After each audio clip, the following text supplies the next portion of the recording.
Save किया था ना? मैं सिर्फ इसलिए गया था क्योंकि उसने मुझे कॉल किया, that's it. But listen तो. Save it for someone else. जिंदगी में सेव करना जरूरी है, मगर जब बात पैसों की हो, सिर्फ सेविंग से काम नहीं चलेगा। इक्विटी म्यूचुअल फंड्स में इन्वेस्ट कीजिए और अपने सेविंग्स को आगे बढ़ने का मौका दीजिए। Mutual fund investments are subject to market risks. Read all scheme-related documents carefully.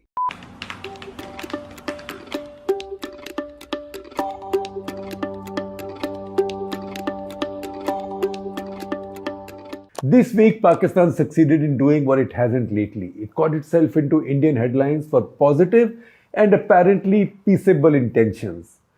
We will be looking at 3 explanations for where they are coming from and then give our 3 arguments why the best response to Pakistan is no response at all. Prime Minister Shehbaz Sharif said in an interview with the TV channel Arabiya that Pakistan had learned the lessons, having fought 3 wars with India, and now wanted peace. It came days after a column where a retired PAF Air Vice Marshal Shehzad Chaudhry made an impassioned plea for peace with India. The reason this wasn't dismissed as a peacenik rant is that Chaudhry is seen as embedded in the establishment and its powerful inter-services public relations or ISPR. The first part, where the Pakistanis are coming from, is easy to see. They desperately need 3 things: strategic breathing space, financial generosity, and most of all, relevance. Since 1950, Pakistan's geographic location has been its greatest strategic asset. As long as the Cold War was on, it was relevant because it was next to Afghanistan, a Soviet buffer state, and India, pretty much seen as a friend of the Soviet bloc, if not an ally. In fact, sometimes post 1971, as an ally too. Once the Soviets were defeated in Afghanistan, Osama bin Laden ensured Pakistan's geostrategic leverage by basing his headquarters in Afghanistan, the Al-Qaeda headquarters in Afghanistan. That was with the Mujahideen. It was the pre-Taliban period. This Pakistan was now seen to control through the Mujahideen. It was brilliant for the Pakistanis as long as it lasted. It brought them tons of billions of dollars in aid, weaponry, and diplomatic support.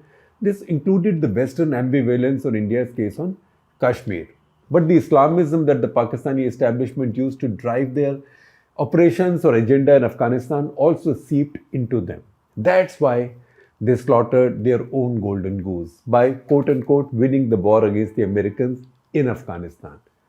Imran Khan called it a liberation, and many in the establishment, Pakistani establishment, including then ISI chief Faiz Hamid, celebrated it as a victory of Islam. With Afghanistan dropping off from Pakistan's mind space now though, Pakistan had lost its own strategic asset. Now nobody, not even China, is willing to cut Pakistan any slack vis-a-vis India. As a result, now Pakistan has few cards to play with on its familiar strategic chessboard. Until it can figure out its plan B, it needs breathing space, it needs time. Talks with India is just the way to go from the Pakistani point of view. Next, Pakistan's economy is bankrupt. The only reason it doesn't look as bad as Sri Lanka is that there is already the real Sri Lanka hereabouts. Pakistan believes that the Gulf Arabs will never let one of the largest Sunni states and the only overt nuclear weapons power in the Islamic world collapse. It comes with conditions now. One of which is stop messing around with India. Nobody has any patience with Pakistan to indulge its shenanigan to its east. That's where India is located. Besides, the same Muslim countries have a much deeper economic and strategic relationship with India now.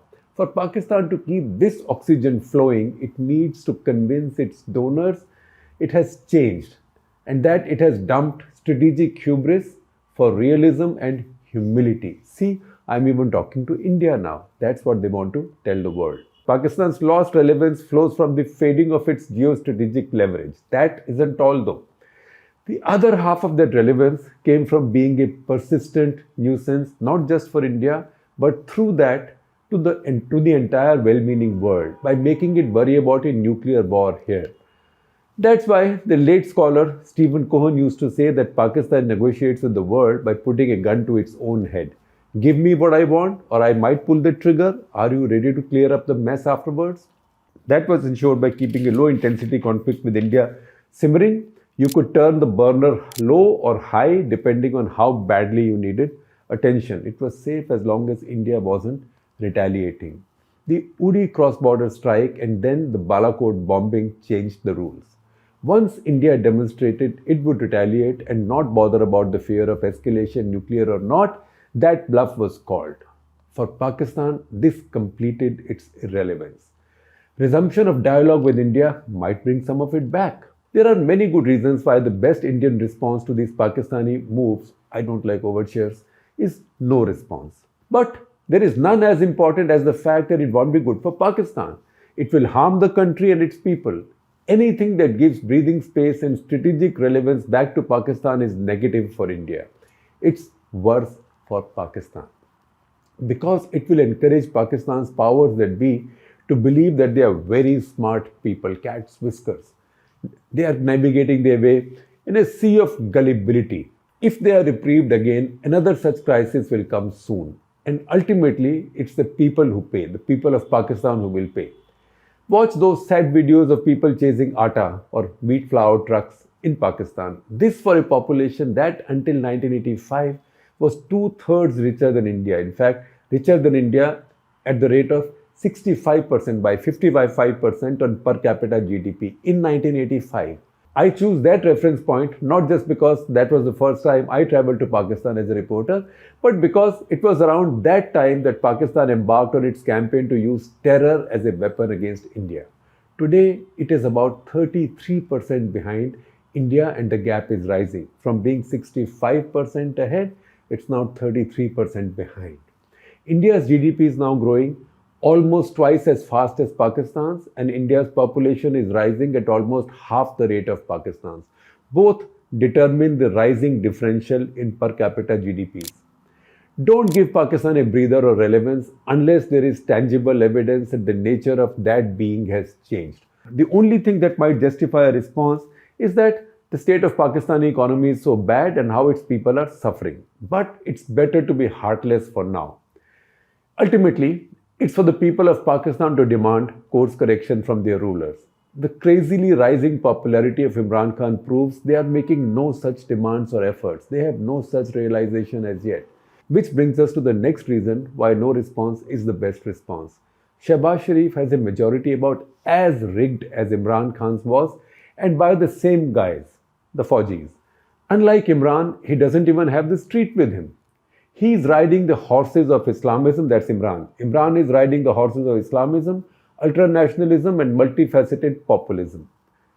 An overture from Shehbaz Sharif at this point is about as pointless as one that the late Indra Kumar Gujral made first as VP Singh's foreign minister and then as prime minister, dead on arrival. India must and can afford to wait till the power struggle in Pakistan settles one way or the other. The counter question you might ask is, if the army is the final arbiter in Pakistan and it removed Imran, brought in the Sharif-led arrangement and blessed these overtures, why not take them seriously? The army is talking to you. Army wages proxy war, maybe they are also waging proxy peace. Now, if you track Pakistan politics closely, you would know that just as in popular politics, there is a tussle on in the Pakistani army as well, among the modernizing realists and jihadi warriors. It's a reality, and that's our third argument for not engaging with Pakistan right now. General Qamar Ahmad Bajwa, the former chief, fought his way through all this, and now his successor has his task cut out.